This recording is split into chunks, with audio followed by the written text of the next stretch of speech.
Melihat ke dalam diri.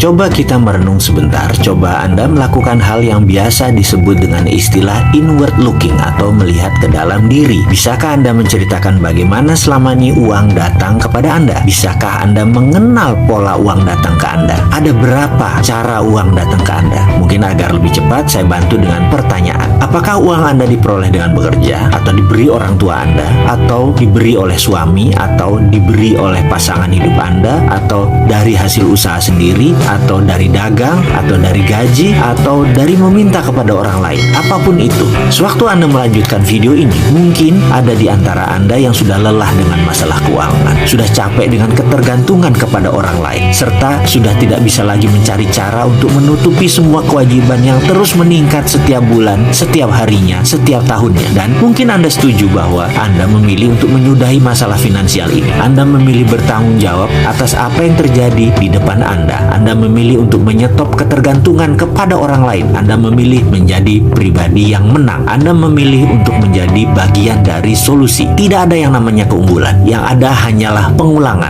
Misalnya, sekarang kita bayangkan. Misalnya ya, ini hanya pelajaran untuk memberikan pemahaman terhadap persepsi Anda. Bayangkan ada seorang perempuan cantik berdiri di dekat halte, dekat jembatan Semanggi di Jalan Jenderal Sudirman. Waktu menunjukkan pukul 12 tengah malam. Perempuan cantik dengan tinggi semampai berkulit putih tersebut berpakaian rapi sesekali melihat jam di tangan kanannya. Ada beberapa orang berdiri bersamanya, tapi perempuan yang satu ini menarik perhatian karena kecantikannya. Kalau dilihat sekilas, usianya tak lebih 25 tahun. Make up-nya tipis, kecantikan alaminya terpancar. Anggaplah Anda sedang mengendarai mobil dan Anda berjalan perlahan di depan halte tersebut. Kira-kira apa yang terbesit pertama kali dalam pikiran Anda tentang perempuan cantik berdiri di sisi kiri jalan yang disoroti jelas oleh lampu merkuri dekat halte tersebut? Mungkin ada yang menebak, ini pasti cewek nakal sedang menjajakan diri. Atau ada juga yang menyatakan begini, mungkin perempuan ini baru pulang kerja shift malam dari hotel di Bilangan sekitar situ. Pokoknya macam-macam, pasti ada yang positif, ada yang negatif. Keduanya bergantung kepada template kepala kita masing-masing. Lantas, bagaimana template di kepala seorang tercipta? Mengapa manusia satu dan lainnya berbeda? Karena perbedaan itulah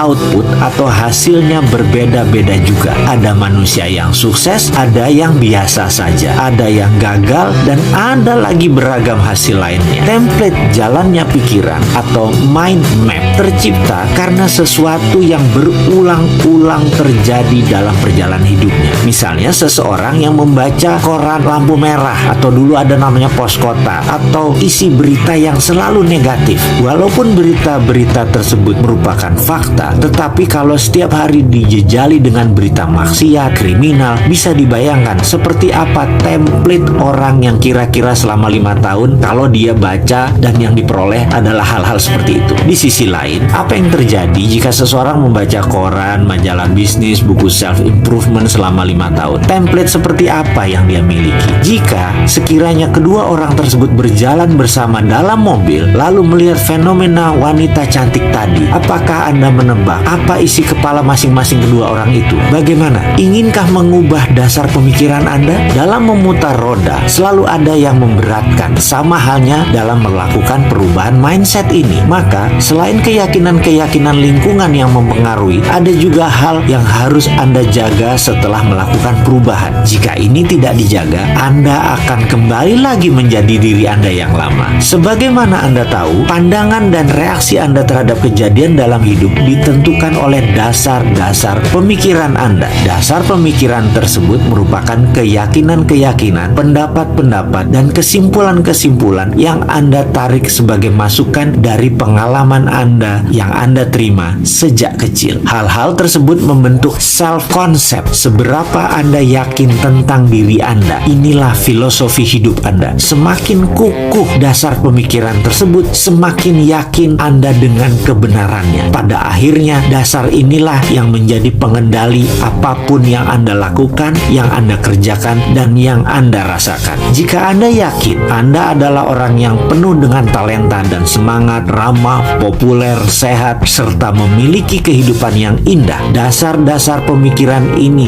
yang akan membawa Anda kepada penetapan sasaran hidup. Jika Anda belum memiliki template dasar tersebut, lakukan perubahan dan pasang template dasar tersebut dalam diri Anda. Lakukan seperti yang pernah dan terus saya lakukan. Ingat, yang penting bukan apa yang terjadi kepada Anda di dalam kehidupan ini, tetapi bagaimana reaksi Anda. Juga bukan dari mana asal Anda, tapi kemana tujuan Anda dan bagaimana Anda mencapainya. Sesungguhnya tujuan Anda hanya dibatasi oleh keilmuan dan imajinasi Anda. Padahal sebenarnya imajinasi itu tak terbatas. Jadi tujuan Anda sesungguhnya menjadi tak terbatas pula. Inilah dasar pemikiran dan keyakinan yang Anda perlukan untuk menunjang potensi sukses Anda.